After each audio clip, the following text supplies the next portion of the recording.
Welcome back to SoulBack. This is the R&B podcast. Kyle here, and I've got Tom with me. Tom, what is going on? What's up, Kyle? We're missing one person yet again. Yeah, I was looking at my Instagram earlier, and it looks like he's drinking Sour Patch Kid Slurpees. That's why Ed is missing? He was double fisting Slurpees. Man, come on. How old are you, Ed? Yo, that's dangerous. You could be up all night if you did that. Yep, exactly. I stay away. Yeah, but Tom, I read some interesting news. This is a Canadian exclusive, and I'm curious to know if you're going to be coming to Canada to try one of these, but KFC just released a new dish called Chachos. Do you know what Chachos are, Tom? I have no idea. They're chicken strips combined with nachos, so they're called Chachos. I would have to see what that looks like. Is it fried? Yeah, it's fried. Oh, man. Sounds dangerous. So you won't be partaking in this Chachos? I'll probably pass, and I'm definitely not coming to Canada just for that. All right. Well, Tom, we have a lot to talk about in R&B this week. And before we even get started, I know you have to actually leave before our special guest even comes in. So for the first time ever, Tom, it'll just be me and the special guest. Thanks for hooking me up with that. Listen, I know you'll do a fine job, so you got this. All right. But before we get into the special guest and all of that, Tom, can we say R.I.P. to Melvin Edmonds? Yeah, that was sad news earlier this week from After 7. Melvin Edmonds, brother of Babyface and Kevon Edmonds, passed away. They didn't discuss the cause, but I think he's been sick for a while. He hadn't really been touring with the group. When I interviewed them when their album came out, he wasn't there, unfortunately. His son is now in the group, which is cool, who's a great singer. So that was some sad news. Yeah, rest in peace to him. And it's amazing how the R&B community all came together to celebrate After 7 because, Tom, their last album was actually very solid and they were quite successful with it. Yeah, they did a blueprint I wish more groups would follow. They really worked that album. I think they had 5 singles they pushed to radio, and they're still touring off that album, and they really caused a resurgence. That was a comeback for them. I just wish more artists would work their project and invest in it like they did. Yeah. I'm still thinking about some of those records that they put out on that album. Great album. Tom, do we have any fans that you want to shout out? Any listeners? I want to shout out once again our boy, Ben Cromwell. He chimes in on every single post immediately, lets us know we're doing a great job. Wants you to know that he's actually a real person. I don't know if you caught that comment. But man, yep. we gotta respect him and the support and people who support us every single time we do one of these. So yeah, we're just getting a lot of love right now. We appreciate it. We'll continue shouting out who we can every week. Absolutely. Now, Tom, let's get into some new music here. A lot actually came out, and Tom, I'm pretty happy with R&B this year, I must admit. There's been some solid releases, but Lucky Daye, he dropped his new album, Painted, and man, I think you went on record and said it was the album of the year. I said it was my personal favorite. I don't know if it's going to stand up being the album of the year. I do have to take away a few points because he just combined 2 of his EPs and made that the album. I mean, but as far as enjoyment, I really liked it. It's fresh. It combines some of the traditional elements of R&B we're missing with some of the current elements. It's not trappy. It's kind of cool. I mean, it might not be for everyone. He is rap singing a bit. Some of it does get a little vibey at times. But as far as where R&B is headed and evolving to, I feel like this is a good example.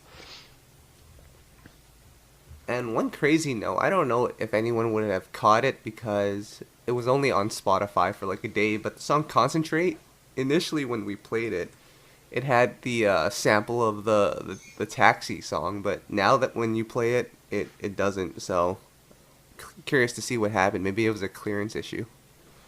Let's reach out to our boy and find out for certain. Yeah, we got to find out because that Taxi sample works so well with that song. Yep. And then Tom, another record that you were really going nuts over was Kelly Rowland's new EP. I think you were going nuts before me, but yeah, I mean, there was a surprise EP, the Kelly Rowland edition. She worked with some of the, I guess, producers. I'm not familiar with this whole situation, but Red Bull Studios, they have a in-house production team or something. Do you know anything about this? I have no idea about it, but she just randomly dropped this EP, and I was like, oh, new music from Kelly. Because we haven't really heard music from Kelly in a while. She's independent now. But Tom, the first song off that EP, how was she able to execute it so perfectly? It sounds like a 90s song, but it doesn't sound dated. Yeah, but here's the problem, and I thought the exact same thing. It sounds like a 90s song, that's why we like it. It sounds so much better than some of the other stuff she's putting out because she's trying not to force herself to be trendy. She is a 90s artist. She should tap into that sound, and when she does it, it sounds like it works. You know, so hopefully, I'm not really optimistic, but hopefully she'll take something from this. You know, I saw a lot of good responses to it from our readers. A lot of people were feeling it too, and I know you were also. So, yeah. We'll see. Yeah, the record is called Don't You Worry, so go check out that song. And then True or False, Tom, and DJ Soulchild, I know you're going to go nuts over this, but the second song off that EP, Diamonds, that sounds like something DJ Soulchild would have made. We'll see what he has to say about it. I'm sure he's going to be listening, and I'm sure his name is going to come up on this episode once again in the Playa Please section. Hint, hint. Oh. Damn. All right. Tom, am I allowed to rant about Ciara for a minute? Well, Ed's not here, so someone's got to do it. Yeah, well, just to give you guys some backstory, Ciara dropped her latest album, Beauty Marks, probably about 2 weeks ago. And Tom, initially I had reported, based off my inaccurate Wikipedia facts, that it sold about 2,000 copies first week. And Twitter went crazy, but I would like to make a statement and apologize and say that that was not true. She actually sold like 5,000 copies first week. Tom, as an independent artist, but it being Ciara, who is like a massive celebrity, how do you take that? 5,000 copies, that's not good. I mean, it just kind of goes to show you maybe her fan base support isn't as big as she thought it was or we thought it was. I mean, you know, I feel like her albums have always underachieved sales-wise, haven't they? This is true. So, I mean, it wasn't really shocking, but she does have some pretty vocal fans. I mean, some people came clapping back at you real quick. Yeah, and that's why we need to do this rant, because, you know what? And, Tom, I'm going to say it like this, and it might get us in trouble, but I'm going to say this right now. I believe Ciara's mainstream career is over. And people are going to want to take that however way they want to, but I think it's all about perspective, right, Tom? Just because your mainstream career is over doesn't mean that your career is over, period. A lot of our favorites, they're not in the mainstream anymore, but they've figured out a way to sustain, you know, after that era. And it'll be interesting to see what Ciara does. She has to start dropping better music, though, because to me, this album sounded very poppy. And then she would randomly throw in a couple of trendy songs, and I don't think that's the formula for success. But Tom, you posed an interesting question to me. You said, was she really ever a true R&B artist? Yeah, I mean, what do you think about it? It's tough because as I think about it, I don't know if she ever really developed a R&B core fan base. I mean, she's had great R&B songs throughout the years, but it's been pretty inconsistent because for every R&B song that she put out, she also released a pop song.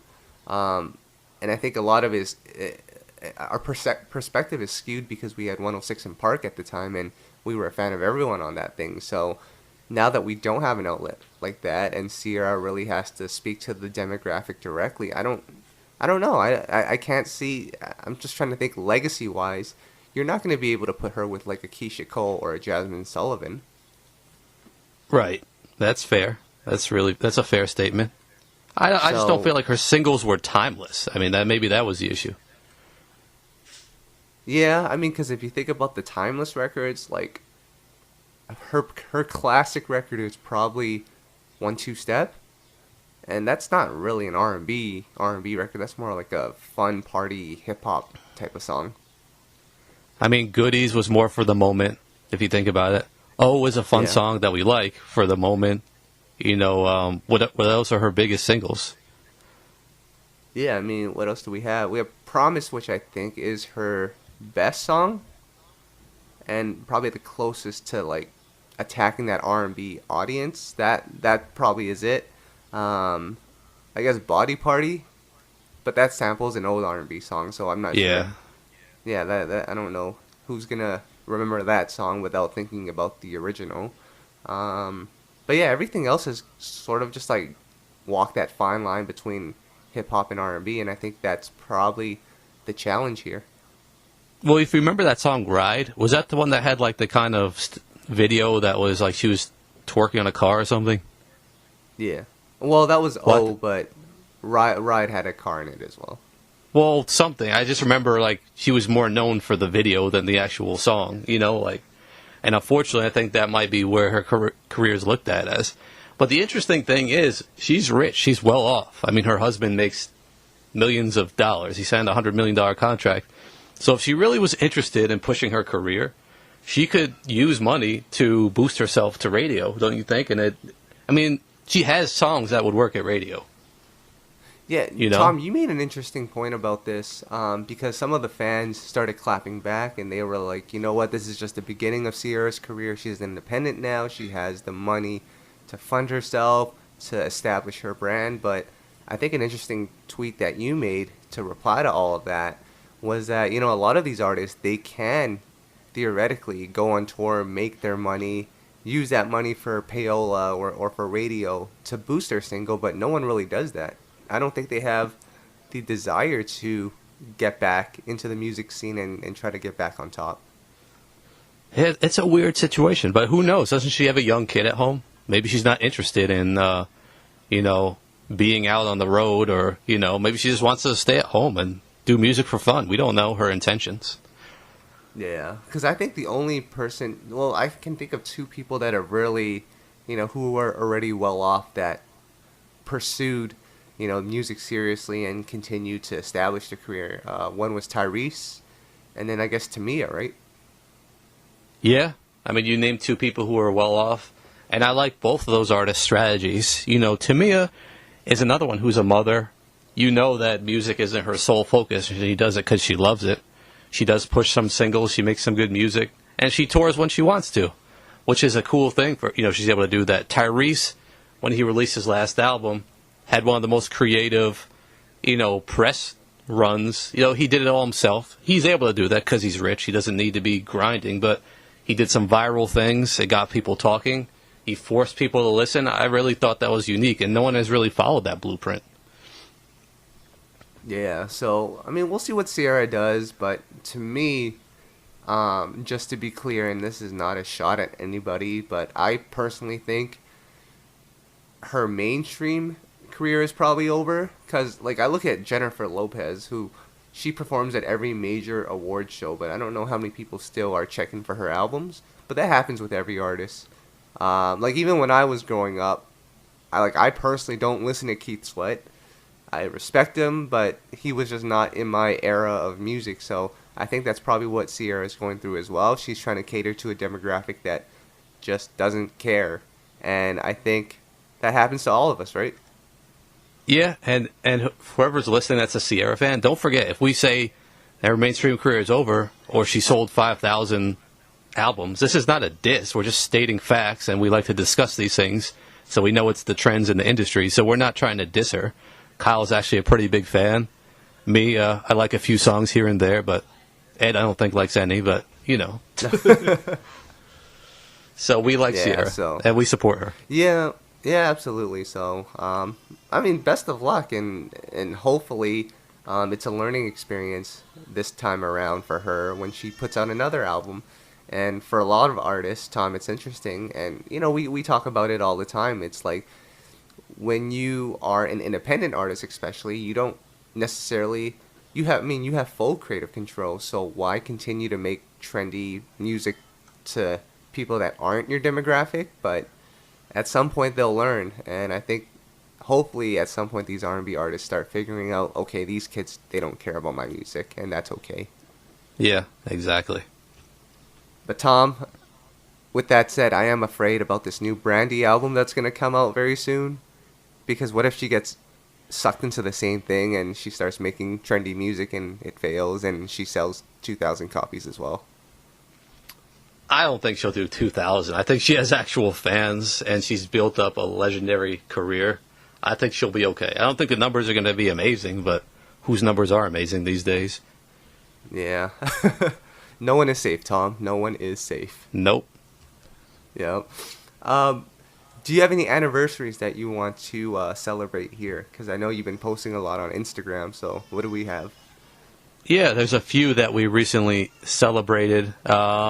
Lucy Pearl's album was released 19 years ago. I mean, that was a real standout. When we talk about R&B supergroups, those three artists coming together, they didn't really have many previous connections.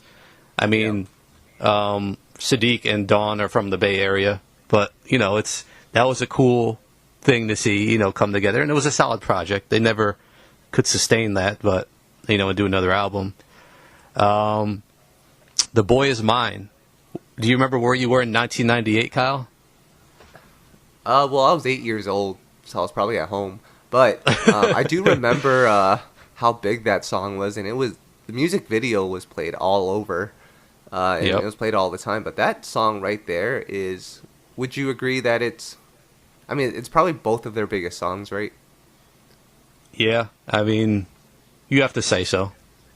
Yeah, you would. And Tom, it's interesting because I think they've only performed that song together like twice or three times in their career. Yeah, it's unfortunate. You know, we'd love to see more from that, but, you know. Yeah. I got one more. Oh, go ahead, Kyle. Well, actually, Tom, I read something where it said, I mean, how many years is this celebrating now? This is the 21st? Yep. Yeah, someone had tweeted and said that they can literally just tour off this one song together with with how extensive both of their discography is. That should be something that would be epic, but hopefully we see it one day because they can do it. They have a lot of hits, and they have this song, which is legendary. Egos, Kyle, egos. Yeah, it's unfortunate. And the last one, and your mom will be impressed with this one, I think. I think your mom liked this album, but Toni Braxton's single, You're Making Me High, 1996. Oh, yes. This is all she played in 1996 in the car. This is all I heard. Tom, wow. I grew up to this album. This is the album that would probably explain my love for R&B. It was this and the Daydream album by Mariah Carey. Hold on a second. How old were you in 1996? I was 6. So did you have any idea what was going on in those lyrics at the time? No idea. All I know is on this album, Kenny G was playing the heck out of that saxophone, and I was like, man, whatever this music is, it sounds good. Oh man. Impressive. So, indeed. Now, Tom, before we get into the Playa Please, because, I mean, it's going to be an early Playa Please because you have to go, and we're going to have to bring in our guests, but can I ask you a serious question here? What's up? Do you remember the song Heard It All Before by Sunshine Anderson? I do remember it. I mean, first of all, that song is a classic, right? It's an anthem. You put that on, people start immediately dancing and grooving. And the females love that song. I think Missy posted it, like, a couple of days ago, too. Yeah, Missy was rocking out to it. So I guess the question I have, and I think you actually asked this question, but I'd love to hear what your answer is now that you've talked to Ed about it as well. But Sunshine Anderson, and no disrespect to Sunshine, but people only remember her for that one song, Heard It All Before, but she's looked at in greater light, or people regard her as a better artist than someone like a Truth Hurts, who also really just had one big record, or Blue Cantrell, who just had one big record. What is it about Heard It All Before that really resonates with people? Well, I think what Ed said, and he made a good point. Those other two artists, Truth Hurts and Blue Cantrell, their single was kind of gimmicky, and even though it's still played, it's not looked at as, you know, something that's I guess maybe some people would call it a classic, but really it's just a fun song.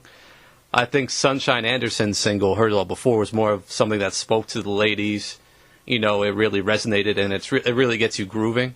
Not that those other songs don't, but it's just a quality R&B song that was fresh and unique at the time. You know, not gimmicky at all. And I think people recognize that Sunshine Anderson if they heard that first album. There was other good songs on there. You know, we love the song Lunch or Dinner as well, the other single. Shout out to our boy Mike City for all his work with Sunshine. But yeah, I mean, I just think that, you know, people still just love that song. Just like Coffee Brown, who we brought before, how they're still looked at positively because of their one single. People still ask, where are they? So I think that's what it is. I've never, unfortunately, sorry, this is not a diss, but I've never heard any of our readers ask what's up with Truth Hurts or Blue Cantrell. I don't know if you have. Well, the last time I spoke to Blue Cantrell, she said that she was on the comeback and she was going to be as big as she was in 2001, so I'm still waiting on that. Oh, boy. You had to bring that up. Well, yeah, we kind of have to. Hey, Kyle, we should get Sunshine Anderson on one of our upcoming podcasts. We haven't thought about that. Yeah, that would be awesome. I think she's done enough, and I mean she has one song that's like massive. But you remember when she put out? When did Lie to Kick It come out? That was like 2010. Yeah, we interviewed her back then when that came out. I bet 95% of the people listening didn't even know she had an album out then. But you know. Yep. But that's how tough R&B is. Tom, can we get into the Playa Please Awards? Yeah, let's do it. So, as you know, Tom, our goal has been to bring in a special guest on the SoulBack R&B podcast every week, right? Yep. And guys, if you see the amount of brainstorming and plotting that we're doing, it's actually crazy. Tom has a whole spreadsheet full of artists that we're trying to get. And it's actually something else. But we reached out to an artist, Tom, to join us on the SoulBack podcast, and they asked for an appearance fee. Tom? Man, hold on. Let me take a moment to compose myself. Do you know that? How many episodes of this podcast have we done? It's over 100. And then, in addition to that, we've done over nearly 1,000 interviews since we started the site. Not once have we ever been asked to pay a fee to interview an artist. I can't even fathom how that would come up. It must be some money-hungry loser manager who is going on a power trip or something. I wonder if the artist even knows. But, man, that is so disappointing. We're trying to support these artists. We're not, just using these artists to big up ourselves and our brand. We don't need that. So, man, what did you think about that? I think you hit it on the point. It's actually kind of sad, and it's also why they're getting a Playa Please is, Tom, in 2019, how many outlets are truly supporting the genre of R&B and these artists who, like I said earlier, they're not in the mainstream era of their career anymore. This is like the afterlife where they're independent and they really got to push if they want to. And if they don't want to, but there's an outlet that wants to do it for you, you should say yes every single time. It takes 20 minutes of your life to do an interview, and it means so much to the fans and the people that have gone and supported you throughout the years. But, Tom, it's just disappointing. It is, man, but you know what? Screw that artist. We've got plenty of other gracious artists, producers, writers who would love to join us, and we're going to make it happen. Yeah, but if we save a little bit of money, we can probably get them on the podcast too. So all right. We're not going to say who it is, but yeah. It is not a big name, we'll tell you that much. And it would surprise you. Yep. Now, Tom, let me pause the Playa Please really quickly because we talked about R&B community and outlets. Can we say R.I.P. to the founder of This Is R&B, Jamie? Yeah. Rest in peace to Jamie Wexler, the owner, founder of This Is R&B. Really created one of the best R&B sites and outlets over the past decade and has been in music for, I think, 20 years. He was doing mixtapes before that and stuff like that. Unfortunately passed away at a young age. It was really sad, especially hits home because I knew him well, covering events, going to all types of shows with him, listening parties. whenever I'd see him, we'd talk about music, talk about, what's going on with the sites. And he was just like us. He was a good dude. He loved R&B. Unfortunately this happened, and, it's sad. And it's not only sad that he lost his life, but it's a big blow to the R&B community. There's very few sites left, like you mentioned, and, it's getting smaller every year. So, we put up a post shouting him out and his family. So thank you, Jamie, for your contributions to R&B over the years. You'll be missed. Yeah, absolutely. I met Jamie in New Orleans when we were at the Essence Festival, and while you and I were snacking away and eating, what were those peanut butter cookie things called again? Nutter Butters. Yeah, while we were going, actually it was just me because I had never tried them, and I was eating like 5 packs of those. Jamie, and we have to remember him as a family man too, because he actually went with his family to the swamps to look at like crocodiles and stuff. Yeah. So he when it was family time, he spent time with family. When it was business, he was taking care of business. Whereas with me and you, we were just getting drunk off daiquiris and eating Nutter Butters. So it was good times. God. Oh boy, R.I.P. Jamie. Yep, absolutely. But Tom, back to the Playa Please. I came across this, and it was really interesting. And we're not job shaming, but I thought this was the funniest thing ever. I was scrolling through my Facebook, and I found DJ Soulchild's post. Tom, he will be DJing at Domino's Pizza. Listen, man, I'm not job shaming. I'm just like, damn, they celebrate Domino's Pizza out there like that. They have a party and a DJ. Here in the U.S., it's like an embarrassment if a Domino's opens. That's like, here comes crappy pizza again. Come on. But hey, man, DJ Soulchild, get that money, man. We're not mad at you. Actually, I'm curious. Are they paying him in money or are they paying him in pizza? We got to find out. That's a very valid question. We do. Yeah, because if they're going to give me that pizza, they can take it back. Yep. Oh, man. No, Domino's is fine. Pizza Hut is what you have to worry about. That thing is a grease ball. It's not bad. It's just that I live in New York City. We've got some of the best pizzas. So if you're out with Domino's Pizza, you're an embarrassment to the city. Damn, it's like that. Yep. All right. So, Tom, the guest is going to be coming in soon, and I know you have to go in like 3 minutes. So can you just fill us in on what's going on with the website? Yeah, a lot of new stuff has come out over the past week. Head over and check it out. We didn't mention our boy Adrian Marcel has a new album out. I didn't get to listen to it yet, so I didn't really want to talk much about it yet. Yep. Check that one out. There's a new unreleased Eric Benet song that just released. We posted on the site. Your boy Jacquees has a new song. Raheem has a new album coming out. He just revealed the release date on that one.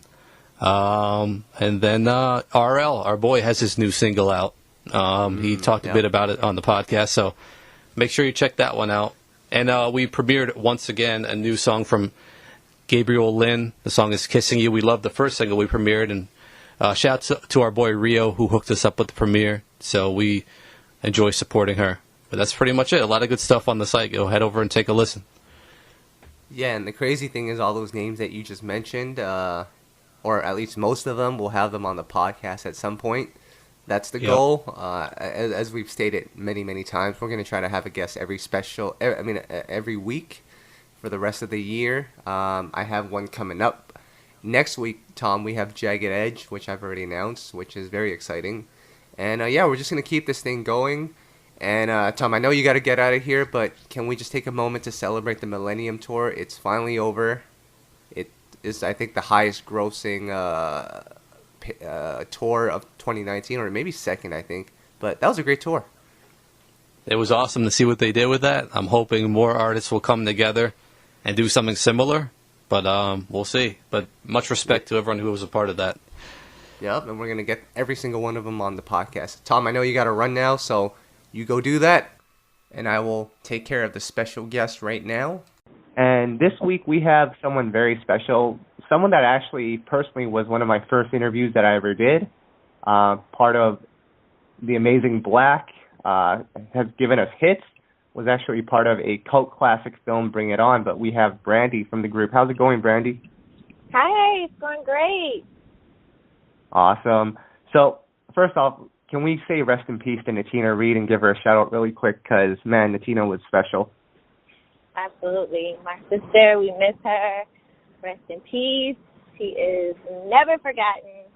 And we are definitely hoping that she's proud of us. And, she's one of our angels up there. So we're just, keeping it moving, but we miss her so much for sure. Absolutely. So, as we're looking into it now, it's been 20 years since Blaque's debut, and time has passed by quick. But just take me back to 20 years ago when you guys released that debut album. What are your fondest memories of that album? I can't believe it's been 20 years. Like, it just blows my mind when we even say that. But I just feel like one of my fondest memories is just actually being able to go in when there used to be record stores 20 years ago and actually be able to, buy the album. Like, Shamari and I went to, I think it was Blockbuster Music or something at the time, and we ran in and bought the album when it came out, and we were just so excited. So this is another exciting time, though. Yeah. Yeah, absolutely. And I got to ask, Brandi, who was responsible for JC Chazé saying the line, "Are you feeling my pins, my baggy jeans, and my sag appeal?" Because that's still the funniest thing to us.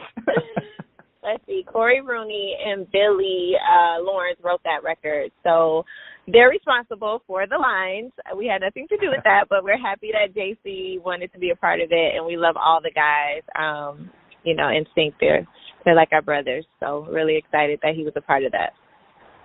Yeah, and it's interesting because with NSYNC being a part of that song, I think it kind of brought a new audience to that song. I mean, that song did eventually cross over and establish Blaque as a group, but what did the NSYNC impact have on that song?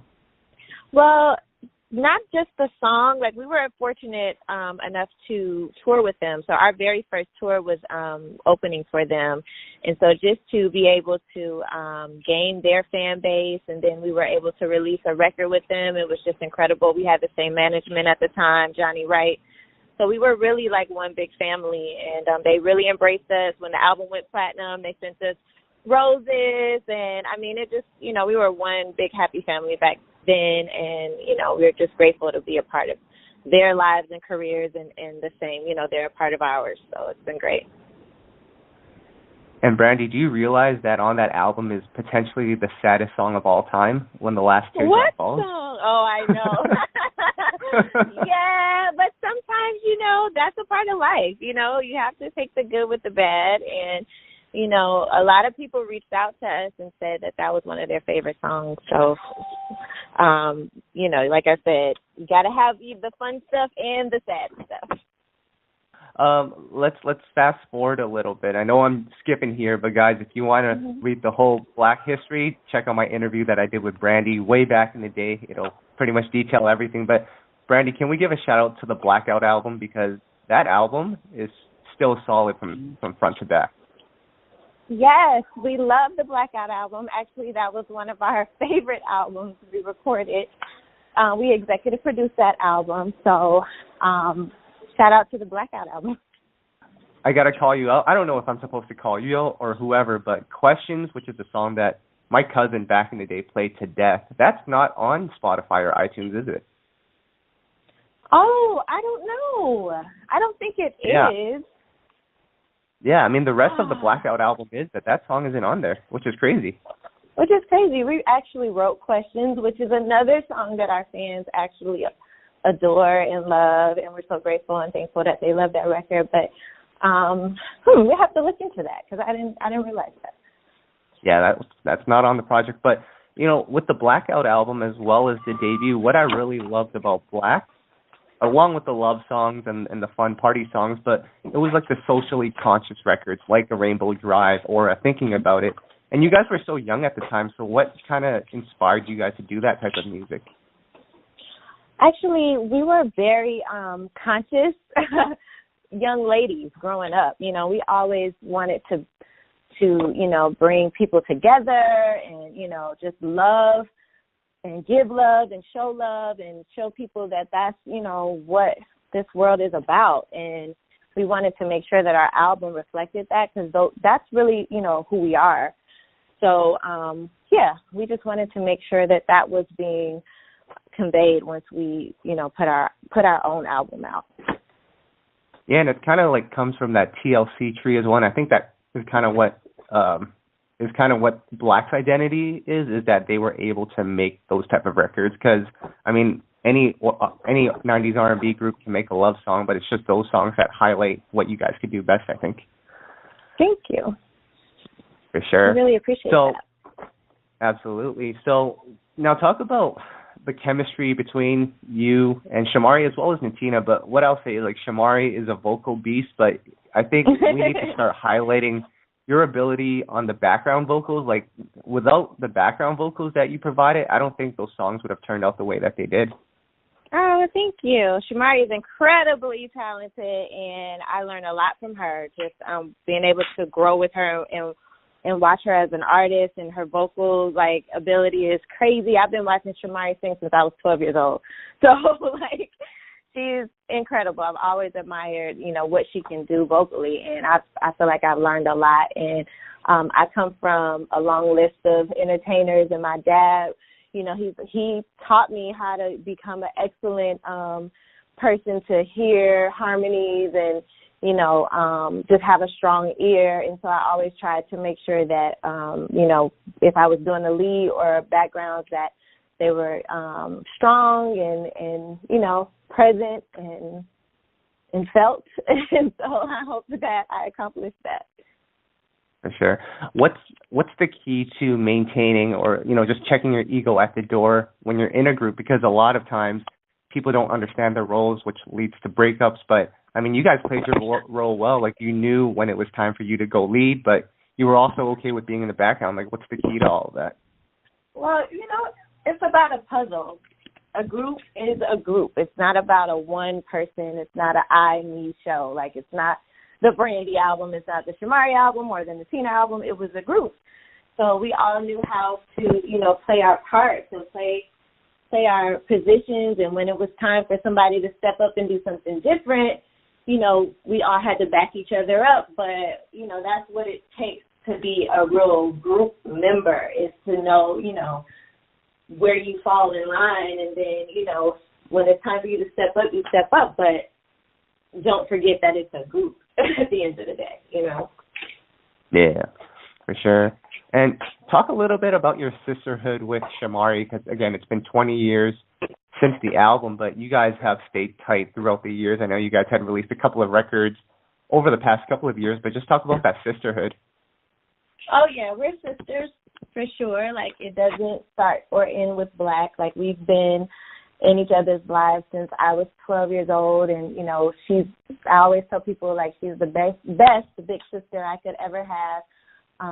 She's married and has 2 adorable twins, and I learned a lot from her just as a woman and as a, vocalist. And, we, every holiday, every birthday, we're right there. I'm the godmother to the boys and one of their godmothers. And, we're a real family. It doesn't stop with the music industry or start there. We're a real family. So it's beautiful because a lot of groups don't get that opportunity to really have a real relationship, and we really do.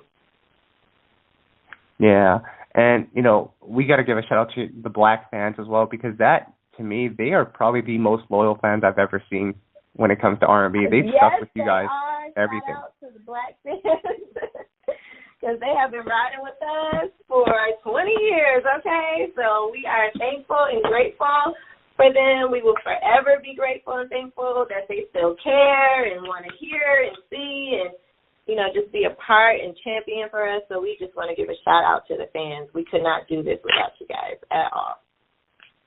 And they all have their favorite songs, but what's your favorite song from the Blaque discography? Oh, it changes through, through the years, I guess. My very first favorite song when we put the album out was Lenny. That was my first favorite off the album. I love Rainbow Drive. 808 is probably my favorite right now because I just love how the drums are. Like, the track to me on 808 is incredible. I had to learn to appreciate that song. I didn't really like it when we first recorded it. I felt like it was super urban and really wasn't us, but, you know, it was a big song for us, and we're thankful for it, and I love it now. So, with all this said now, it's been 20 years since Blaque's debut album, and of course you guys are finally going to release an album. And Brandi, let me tell you, every time that I've interviewed you or Shamari or Natina, all the fans would rush me, message me, and say, ask them about the Torch album. And it's finally coming out. So, and it's crazy, yeah. Right? But I mean, for those that aren't aware of the Torch album and why it has such a big buzz around it, can you just give the fans some insight, or the readers some insight on what the Torch album is? Yes, so the Torch album is actually the very last album, studio album, label album that we recorded with Natina. So this is pretty much the last album you're going to get with the three of us, which is super special. We recorded this album when we were signed to Elektra Records. Sylvia Rome was the president at the time, and some things happened over there where, you know, labels, things change, label heads get changed, and she actually was the person over our project. So once she moved to a different company, they basically just decided to drop a lot of her artists, and we were one of them. But the blessing of that situation was that they gave us the album, so we actually owned the album. And you know, losing Natina and just, you know, trying to figure out what to do next, our fans just kept saying, like, hey guys, we really want this album. Like, they put a petition out saying, like, hey, can we get this album? And Shamari and I was like, you know what, instead of us trying to put a new album out with just the two of us, let's give the fans what they've been asking for the last, like, you know, 10 years or whatever. Like, they've been asking for this album even before Natina passed away. Like, it's been crazy. But we were like, you know what, our 20-year anniversary is coming, and what better way to give our fans what they've been asking for forever, and celebrate with them with this album. And so we're really excited. Hopefully they love it as much as they've been wanting it. So we're excited. For sure. And I got a chance to listen to the album a couple days earlier, and it's kind of interesting because I've interviewed you before. I've interviewed Natina and Shamari as well, and you guys have all consistently said that this isn't, you know, your favorite Blaque album. And from listening to it, I can understand why, because it doesn't necessarily feel like a Blaque record. The songs are good, but just to me, because I know the history of Blaque and the discography, it doesn't feel like it. And I think you come across that a lot with artists that are on major labels. They're kind of put into a certain direction and they record based on that. But now that it's a decade later and you're able to put it out, like when you listen to that album now, what are the emotions that come? I don't know. I'm really nervous about it because, like you said, it's not our favorite. You know, it was really driven by Sylvia and the label. Like, they picked a lot of the producers that we worked with on the album. So it wasn't like we had a big hand in creating it as far as, like, the writers and producers and all of that. But now when I listen to it, I'm like, you know what, it's not as bad as I thought. And everybody loves it that's heard it so far. Like, they're like, you know, it sounds like you guys recorded this today, and it's not as old as it is. So that makes me feel good about it. I just can't wait to see what happens on the 31st. Like, I'm really excited to see. Right. Do you ever think back and imagine what if that album did come out? Yeah, I do. What do you think it would have been like for you guys? I don't know. I mean, I think that we had a couple strong singles that could, like, I'm Good, which is actually not a part of the album, but they used it as kind of like a introduction to, like, okay, here's the new Blaque. We're gonna put a single out through Honey, and then they dropped Ugly, which Missy Elliott did, and I don't know, I think it would have set us up to be able to do more great music in the industry. I really do. I feel like it would have set us up to be on another level, but I feel like God's timing is incredible, And for people to feel like that this album sounds like we recorded it today means that, you know, it was God's plan that it should come out now and not then. So I'm grateful for that. Right. And let me tell you, there was a record on there, and it kind of just suited your vocals very well, because we've mentioned before you look up to Janet, but it's the record Fall Through. That sounds like something that's in your mouth.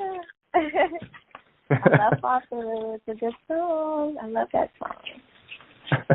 Right. Absolutely. So I want to hear your story, because we've talked to, and I like to ask this to every artist that joins us here, but it's just, you know, when you first got into the industry, obviously there was a point in time where singing and performing was just for fun, but do you remember that first moment when you realized, wait a minute, this is not for fun anymore, this is an actual career, it's a job, it's something I'm doing, and it's going to make me money? Yeah. Like, do you remember that moment? I feel like when we had to sit down with our lawyers and with, you know, making decisions about firing and hiring and, you know, money decisions and, you know, stuff, when it gets to that kind of stuff, budgets and, you know, all that kind of stuff, you realize, like, okay, this is not just about singing and dancing and, you know, having a good time. Like, literally, you have to make big girl decisions, and we were teenagers, you know, talking about $1 million video budgets and, you know, who are we going to hire to do this and that. And so we had to grow up really fast and make really major decisions for our lives and our careers really early. But, hey, that's the life we chose, and we made it happen. But that's probably the first time I was like, okay, this is real life, not just fun and games. Yeah. And what about in the studio? Like, singing live is a lot different than singing in the studio. In the studio, you got to hit that perfect note. You got to get that perfect run in. Like, what was that first experience? Was there a studio session where you were just in there for a long time trying to get that one part down? Studio sessions are a long period. Like, every song takes, you know, it's an all day or all night process, and which is great because you need to make sure it's right. Like, you know, sometimes you can spend a couple of days on one song just to make sure that it's right. So we have had those times where it was like, okay, we're on this song, or it would be like, okay, we're just in Chicago. Like when we recorded 808, we were in Chicago for 2 days, and it was like we got to get it done. So it was no time to kind of play around. We had to get it done and get out. So it just depends, but. Yeah, it's definitely moments where we were in there for days trying to just get one note or one lyric or one, you know, something right. So it's a part of it. Yeah, and I think that's one of the major differences between then and now, where, you know, there's so much accessibility now for these new artists to record at any time, any place. And I think because of that, some of that process of having to get that perfect note, like, that's gone missing a little bit, don't you think? Yeah, it is. I mean, like, my sister, Cody Shane, is a part of the new generation of music now, and I watch her record, and it's just a different process, you know, like, it's how the songs are structured, how, you know, how they sound, all of that, it's just different, but different is good, and it's evolving, and it should not be what it was 20 years ago, and, you know, a lot of people are like, oh, it's not real music, but it's their music and it's our music, you know, so we should embrace that, and instead of trying to, you know, keep a hold on what was, we have to embrace what is. And I appreciate, you know, they're taking what we started and laid the foundation to, and they're turning it into what they want it to be. And that's, you know, that's what you do. That's how growth happens. So I appreciate it. Absolutely. And shout out to Cody Shane, who's doing big things. Absolutely. So just a couple more questions for you. So with the release of this Torch album, and I know you and Shamari have dropped some records over the past couple of years, are there plans to work on new music, or is this just to celebrate the 20-year anniversary for now? Yeah, we're going to definitely be releasing some new music after, you know, we do a good run with Torch. But like I said, we just really wanted to do this first. I felt like our fans would have still been like, okay, yeah, we love this new stuff, but where's Torch? So we just kind of wanted to give them what they've been asking for and then say, okay, you got what you want, now here's some new stuff. Right. Cool. And then last question for you. This is kind of a dumb question maybe, but because I've never experienced it, but what is it like having music fans, you know, since the start of your career, having fans, and, you know, you're associated with TLC as well, and, you know, Shamari is associated with New Edition. What is it like to have those crazy fans that still rock with you? Oh, it's incredible. Like, we wouldn't be here without our fans. Like I said, they have been championing for Blaque. Like, you know, we're thankful that people still care. It's been 20 years. They could have been like, okay, been there, done that, you know, they could look at us like one-hit wonders or whatever, but they don't. You know, they feel like, you know, we made an impact in our time, and they still want to hear us and see us and love on us and, you know, continue to support us, and we love them. We would never, ever, ever be here without them, and we appreciate them. And we hope that we're making them happy and proud with continuing to move forward and putting this Torch album out. And I hope that they, you know, just love it and are excited as we are on the 31st. And we love you guys. Thank you so much. Absolutely. And I hope the fans are grateful, because a lot of times artists don't release this type of music, this unreleased music. So the fact that you guys are doing it shows your appreciation to the fans as well. So I hope they go out and support it. Yes, thank you. Thanks again. We really appreciate it. Absolutely. So, Brandi, that's all that we have. We're out of time, but is there anything you'd like to add? No, I just want to say thank you again, and we're all looking forward to the 31st, and just keep, you know, checking our social media outlets to find out what we're doing next, and we'll see you guys on the 31st. We love you so much. All right, guys. All right, Brandi. You know, we'll always support Blaque, so definitely keep the music coming. We'll always keep the fans informed, but, you know, best of luck with everything. Thank you so much. All right, that was Brandi from Blaque on the podcast, and, I mean, I guess that's it. Tom's already gone. That was my solo interview podcast. I hope you guys liked it, and we'll be back next week to talk more R&B, so hope you guys all have a good week, all right? Take care.